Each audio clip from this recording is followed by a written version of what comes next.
Highway connectivity, port connectivity, airports connectivity ద్వారా ఈ peri urban లో వచ్చే మ్యానుఫ్యాక్చరింగ్ జోన్ లో పరిశ్రమలను ఆకర్షించడమే కాకుండా పెట్టుబడులను తీసుకొచ్చి ఈ పెట్టుబడుల ద్వారా, పరిశ్రమల ద్వారా నిరుద్యోగ యువకులకు ఉద్యోగ ఉపాధి అవకాశాలు కల్పించి తెలంగాణ రాష్ట్ర ఆర్థిక వ్యవస్థను ఒక బలమైన వ్యవస్థగా తీర్చిదిద్దడానికి ఈ రోజు పెరి అర్బన్ రీజన్ ఎకానమీని మనం ప్రణాళికబద్ధంగా చేసుకున్నాం.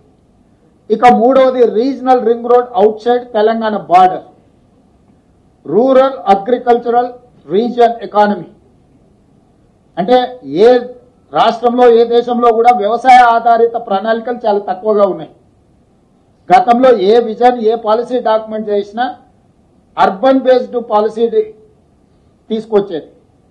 ఇప్పుడు మేము వ్యవసాయాన్ని, గ్రామీణ ప్రాంతాలను, వ్యవసాయ ఆధారిత ఉత్పత్తులను నిర్లక్ష్యం చేయదలుచుకోలేదు.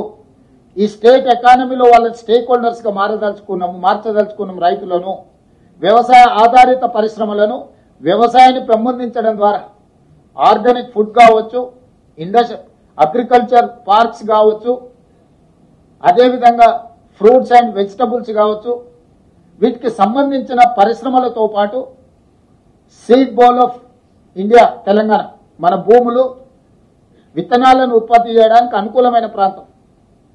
మన భూములు మంచి కూరగాయలు, పండ్లు, ఫలాలు పండించడానికి చాలా సేంద్రియ వ్యవసాయానికి చాలా ఉపయోగపడే భూములు.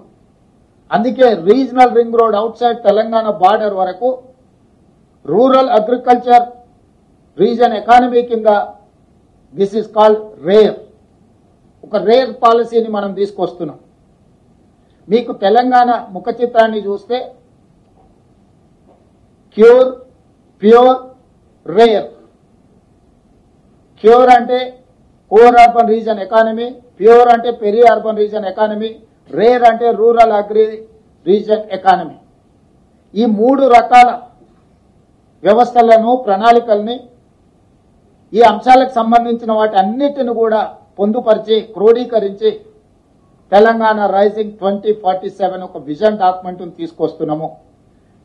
ఆ విజన్ డాక్యుమెంట్ లో కోర్ అర్బన్ లో ఏం చేయబోతున్నాం, ఏమేమి తీసుకొస్తున్నాం, ఇన్ డీటెయిల్ రిపోర్ట్ ఉంటుంది. పెరి అర్బన్ లో ఏమేం చేయబోతున్నాం, మ్యానుఫ్యాక్చరింగ్ సైడ్ డీటెయిల్ రిపోర్ట్ ఉంటుంది. రూరల్ ఎకానమీలో, అగ్రికల్చర్ లో ఏం చేయబోతున్నాం ఆ పాలసీ డాక్యుమెంట్ లో ఉంటుంది.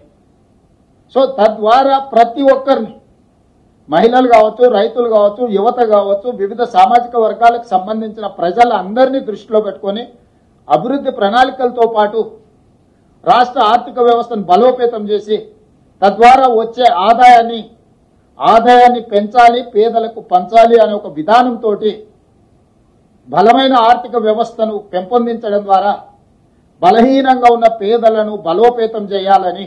న్యూట్రిషన్ ప్రాబ్లం ఉన్నది. ఆ న్యూట్రిషన్ ఎట్లా ఇంప్రూవ్ చేయాలా, క్వాలిటీ ఫుడ్ ఎట్లా ఇవ్వాలనేది మన ప్రణాళిక.